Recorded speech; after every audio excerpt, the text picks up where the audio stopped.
Ah, happiness. True happiness lies in suffering, but in suffering sustained with submission. To suffer with resignation is primarily to love a great deal. Love of God brings calm repose in suffering.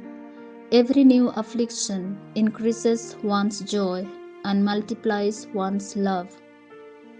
Let us strive every day, my dear daughters, to become more humble and to grow in the love of the cross. I suffer, but I do the will of God. This is sufficient for me.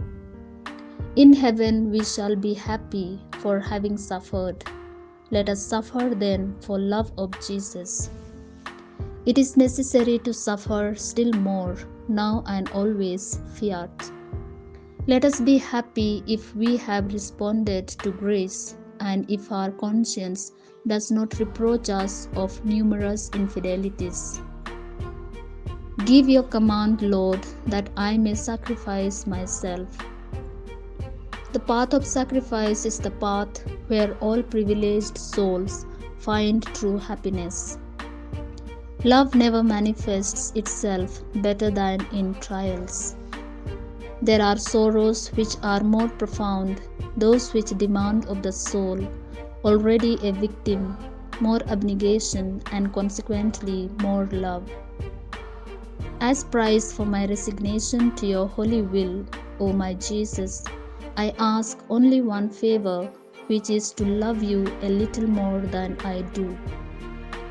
Jesus finds joy in a soul that accepts suffering. As Bosworth once said, "Oh, the great grace of loving and of suffering, of loving while suffering, and of suffering while loving."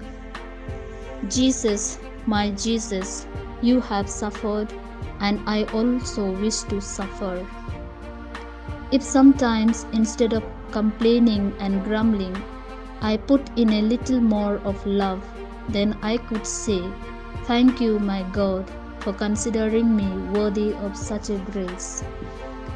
To love and to suffer, this is all I desire. Your love, O Jesus, softens all my pain and anguish. Herein lies the blessed folly of the cross. I suffer, I weep, but I am happy to resemble you somewhat in your suffering.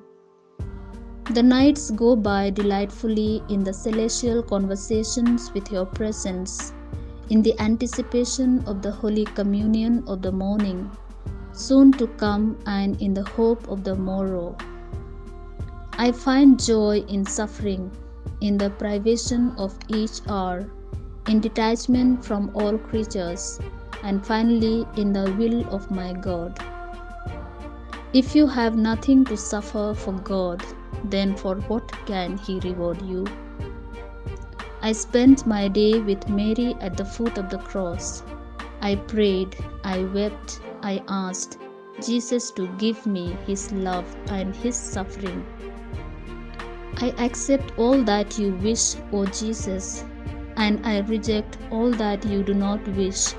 Only let me love you always. Suffering is a terrible trial, for often it reduces one to utter helplessness and makes of one's life a martyrdom, all the more agonizing when it is prolonged, and when it is the common lot of others, and therefore disregarded by the rest. In my prayer, I was often preoccupied with the thought that Jesus was not loved. It seemed I heard his cry of agony, asking me for greater sacrifices and encouraging me to accept more sufferings. If on leaving this world I regret something, it will be that the time of suffering has come to an end. O my love, receive me, receive my sincere desire always to suffer if you so will it, and as long as you will it.